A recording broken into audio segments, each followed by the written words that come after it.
Pas de temps mort dans cette rencontre entre Blagnac et le TFC, où dès la deuxième minute, le portier toulousain voyait mourir une première tête à l'extérieur de son poteau.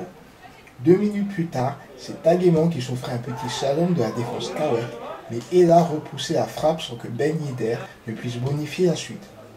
Toulouse continuait sa belle entame, et la barre blagnactaise venait cette fois secourir Ella sous une tête de Vena.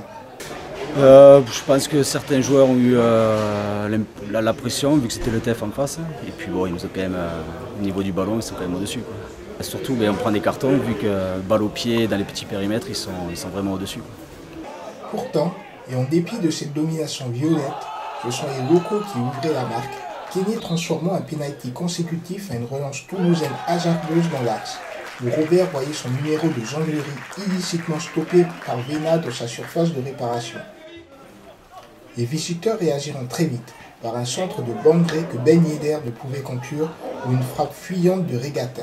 Mais les Kawek exploitaient chacune de leurs opportunités en s'imposant dans les domaines aériens, notamment par Robert.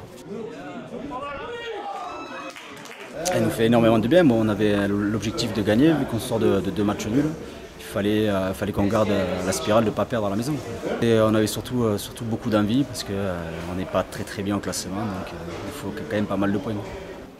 Malgré avoir pas mal souffert en première période, Blagnac desserrait l'étau dans le second acte, où Okaïssa contraignait Vidal à claquer son coup franc par-dessus la barre.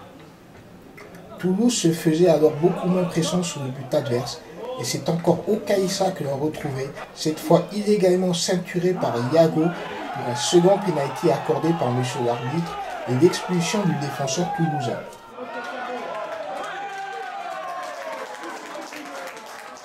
Kenny bénéficiera une nouvelle fois de l'aubaine pour céder définitivement le résultat de la rencontre. Ça joue de plus en plus en CFA2, donc on essaye de se battre avec nos moyens.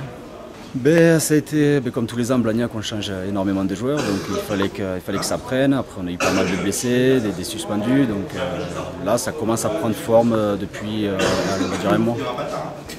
Une victoire qui fait le plus grand bien à un effectif blagnacien enfin retrouvé, à l'image de son capitaine, privé de jeu pour de multiples suspensions. Sur ma première suspension, j'ai quand même pris 5 matchs, donc ça m'a fait entre la coupe et le championnat, et j'ai perdu pratiquement un mois et demi. Donc là, c'était très dur mentalement. Mais bon, j'ai quand même été aidé par le groupe parce que je l'ai très mal vécu. Ouais. Et la deuxième suspension, j'ai pris 2 matchs.